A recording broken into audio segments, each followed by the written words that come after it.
When you're putting together a reptile enclosure, you're usually told to have a warm end and a cool end so that the animal can thermoregulate as needed. It can go to the warm end to warm up and the cool side to cool off.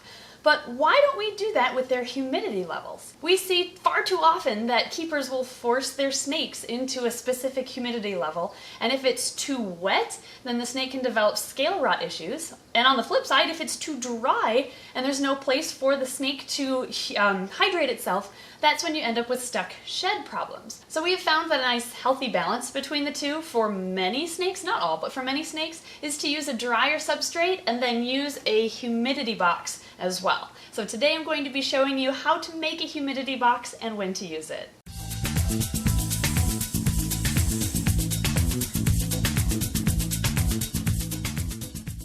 A humidity box is really easy to make. It's really just a plastic container that's big enough for the snake to curl up inside of that's about halfway full of damp sphagnum moss.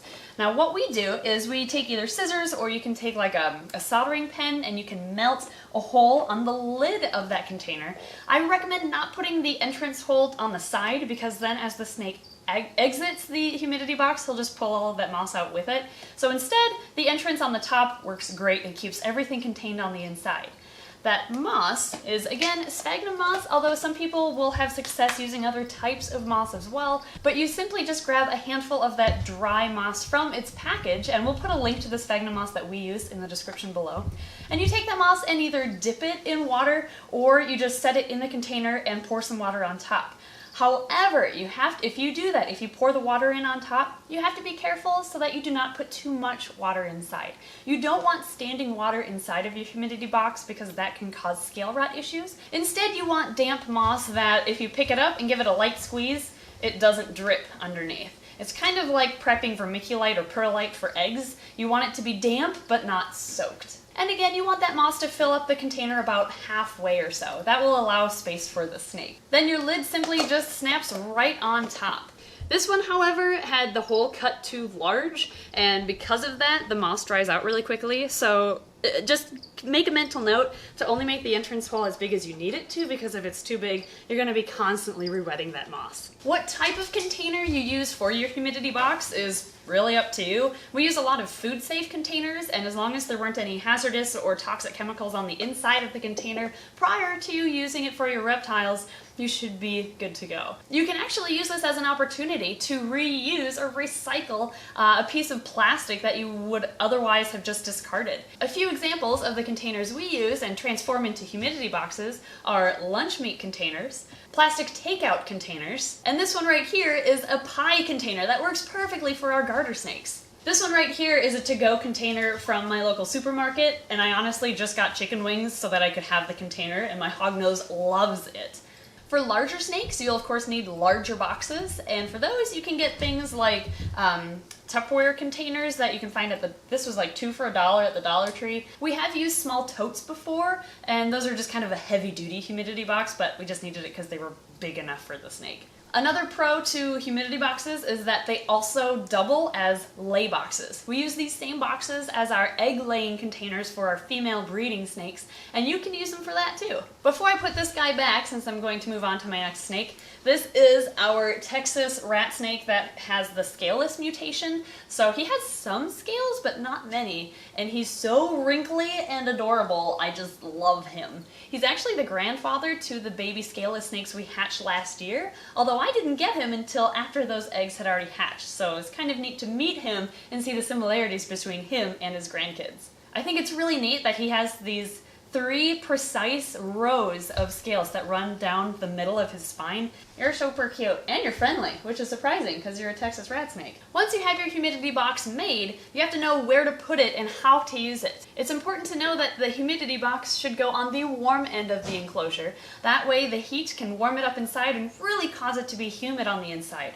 You want to look for condensation along the sides of the clear parts of the plastic if you have any, and that will tell you if it's humid enough or not. Of course, you'll have to maintain it and add water to it as it dries out, otherwise there's no point in having it if it's not humid. The role that a humidity box plays in your reptile's environment is basically a small cave or retreat that your animal would seek out in the wild to rehydrate itself anyway. As such, clear sides may not make your reptile feel very secure on the inside. A lot of our snakes couldn't care less if it's clear-sided or a solid-sided container. But if your snake is not using the humidity box very much, then try replacing it, if it's clear-sided, with a solid-sided one that you can't see through.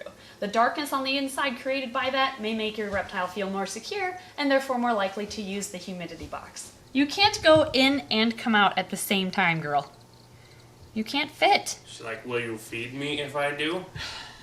Oh, and she's escaped. I'm not feeding you! No, you ate yesterday! You don't have to eat again. Don't eat my fingers.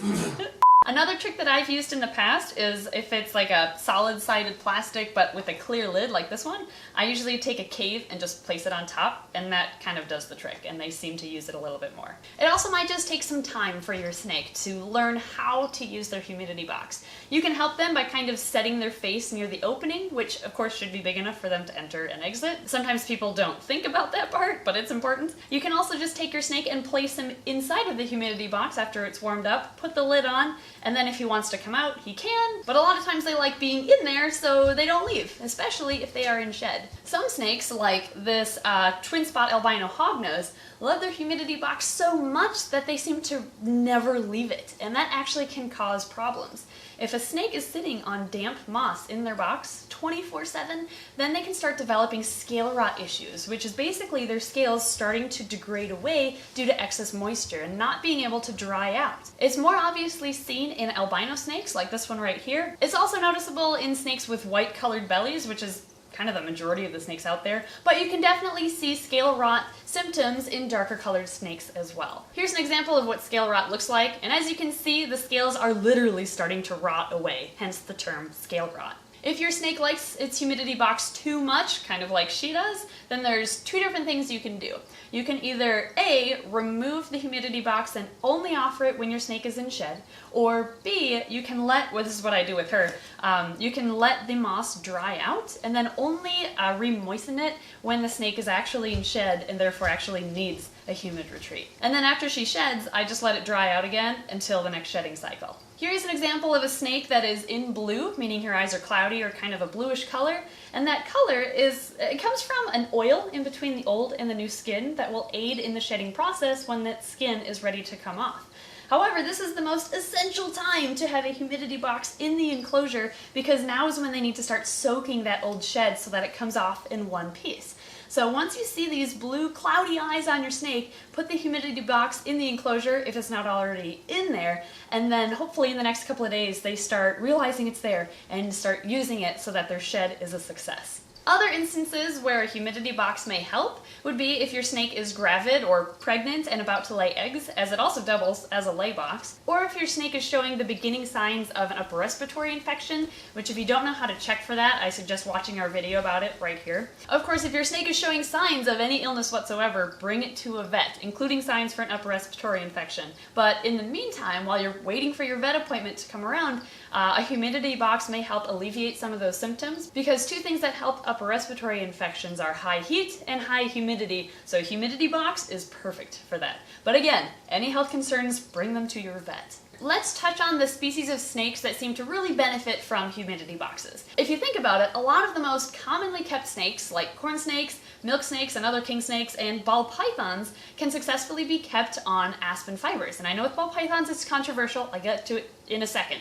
But for all of those snakes that can live on dry substrates, a humidity box is perfect to give them that wet retreat to rehydrate themselves in. However, a humidity box is probably not going to help in the case of like tropical arboreal snakes like green tree pythons. Arboreal means tree dwelling, so a green tree python or an Amazon tree boa is going to prefer to stay up in its perch all day long rather than going down into a humidity box. So for those types of snakes and some others, it's best just to have an overall high humidity in the enclosure itself. It's more the ground-dwelling snakes that will seek out different micro-habitats to hydroregulate and thermoregulate their bodies. Let's go back to ball pythons for a second because they're so controversial in the reptile hobby. Ball pythons are native to Western Africa, where they are found in a wide variety of different climates. You can find these in forested areas, you can find them in drier climates, in termite mounds. Ball pythons are a very hardy species of snake that survives in a wide variety of humidity levels in the wild. But there are some reptile keepers that say that there's only one specific humidity that they should be kept in.